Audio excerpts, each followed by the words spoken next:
to the Geek Easy, fellow geeks. Let's open a beverage of your choice.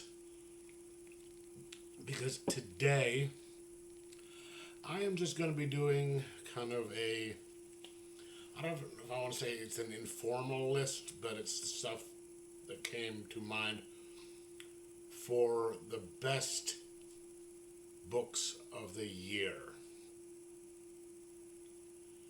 It's going to be 5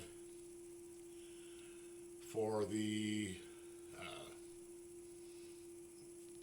ongoing titles, and then a couple of miniseries that I have. A couple of them are in trades, and then a couple of the big magazine size one shots. So these aren't going to be in any particular order.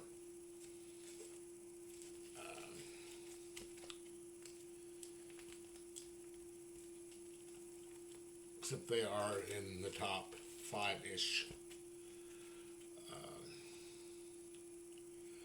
We have the Moon Knight series. This is the Fist of Khonshu, which is the reboot of the McKay run. He's been doing this for a while, but they'll go. Marvel has a habit of doing this. They'll, do a title for a certain amount of time, restarted at zero with the same creative team and all that. This has been a really good title. It's gotten a lot better lately, and Moon Knight is sort of out of the Midnight Mission now, so you still have the Midnight Mission people doing it, and he's off doing his stuff. And then we have the Blade Red Band series, which is just, it's only the second one so far, but this is their post-vampire event. That's getting really good so far. And of course, the best Marvel, which is going to be the best series out of all of them that I have here, is the Ultimate Spider-Man. I'm really digging this series. It's the way Spider-Man should be. Okay, then we have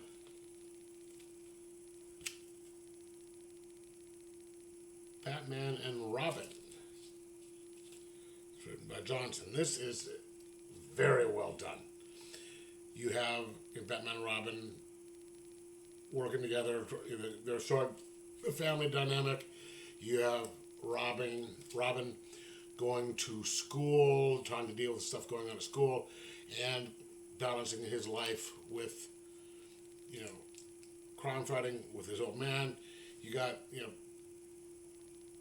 Bruce and Damian trying to do the family stuff together. It's really well done. And then we have the Jeremy Adams Green Lantern, which is fan-freaking-tastic. They're just doing some incredible stuff on this one. Okay, and then the best series of the year, and I'm going to cheat a little bit. I can't really do one series of this, so I'm going to go a shared universe, but have one title as the representative of it. And that's going to be Ghost Machine, which is the Jeff Johns imprint in Image that has Redcoat, Geiger,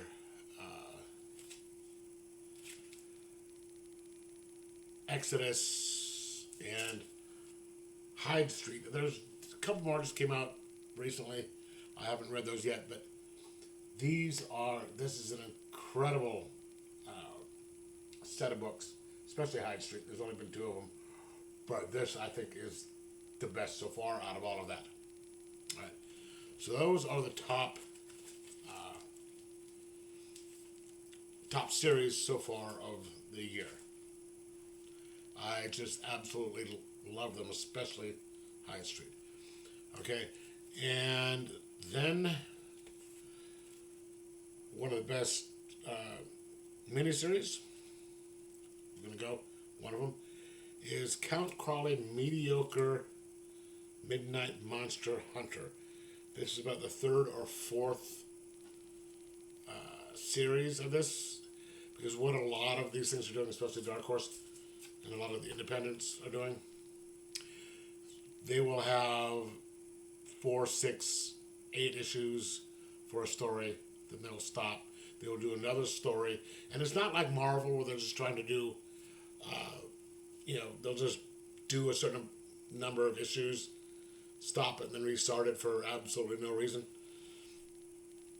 What these ones do is it'll just be one story. 1, 2, 3, 4, 1 through 4, 1 through 5. Once they get done with that story, then they'll go to volume 2 and do another story. Then volume 3 do another story. So this one, it started the last part of last year, and then a couple issues this year, so it counts. And then same thing with this. We have like 2 or 3 of them so far this year, and this is another storyline in this, and this is from Hard Case Comics. Gun Honey, and this is Gun Honey Collision Course. Written by, what is his name? I can't remember the guy's name, but the Gun Honey ones are really good. The Heat Seeker ones, not so much, which is kind of an offshoot. Keep going with the Gun Honey ones. Very well done. Okay. So those are 2 of the best this year. And then we had a couple of, another big, this is kind of an, it was an event, but not an in-continuity event. It was just kind of maybe an Elseworld thing, but it was fantastic. Justice League versus Godzilla versus Kong. I started to get the issues. I missed one because the shop I had was like trying to charge $20 for an issue, and the only one they had was this thing. So I just missed it, and then decided to just get it in trade. So I got that. So this was in the MonsterVerse one, but it's really, really good.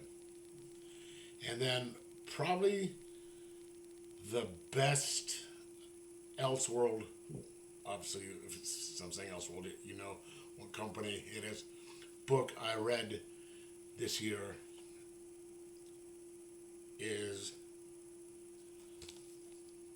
Batman First Night. I have all the floppies on this, but then I had to get this as well. It is done by Dan Jurgens and Mike Perkins. I think Mike Perkins is the artist. If I am to let's see if I'm to understand correctly, but this is set in 1939. You got the rise of Germany going in World War II. I mean, in Europe, World War II quite hasn't started yet. But this is set in Gotham, and you have Batman just starting out, and it is such a well done book, and the art is so good. And so that is why I double dipped and had all the trades.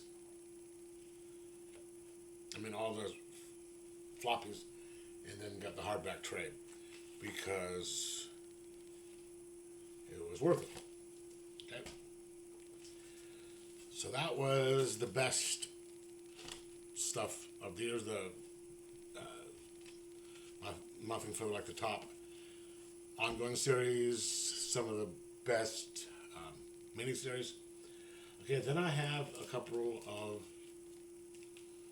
the magazine-sized ones that came out, and one of them, unfortunately, is just a one-shot, and then the other one is going to be, there's more to it. The one that has more to it is by Distillery. It's a book by Scott Hoffman. It is Warm Fusion, and I meant to do a video on this one. I haven't got around to it. I'm sure you guys probably understand why. There's a little bit of time I just couldn't be doing stuff because I didn't want, wasn't good for it. But this is set in kind of a dystopian near future, kind of a red light district, and I guess it's in either New York or a New York City type of area, dealing with the red light district with the sex industry, and there's a very niche part of it, where people have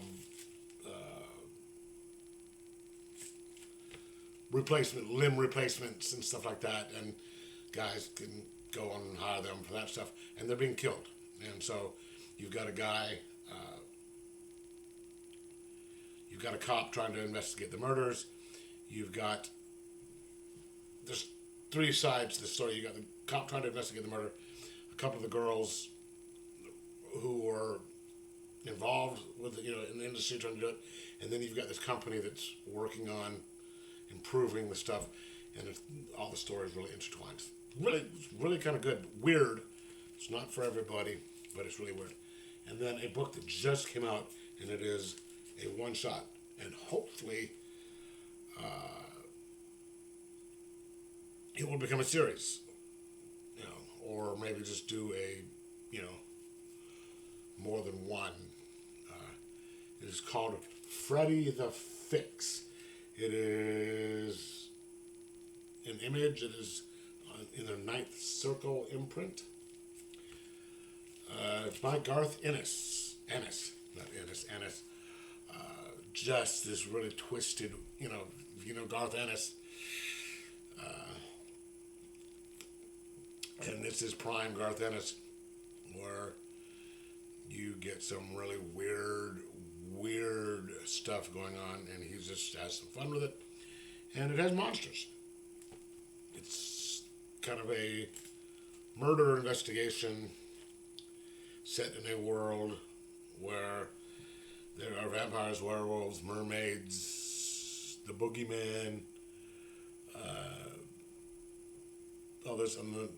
they've got a running joke where do you want to, the people keep asking Freddy here, do you want to see a picture of a predator with his Richard in his mouth?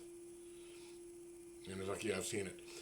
And so this guy is, he's a fixer for the real monsters, the Hollywood elite and stuff. It's a really twisted book. And so I highly recommend that. Okay, and so that is my short list of some of the books I recommend for 2024. And, take it or leave it. I'm sure you may have different ideas, different things, but that's mine. So leave a comment down below as to whether you agree with it or not, or what some of your titles are for the best of the year. Thanks a lot. Like, subscribe, most of all, enjoy your comics.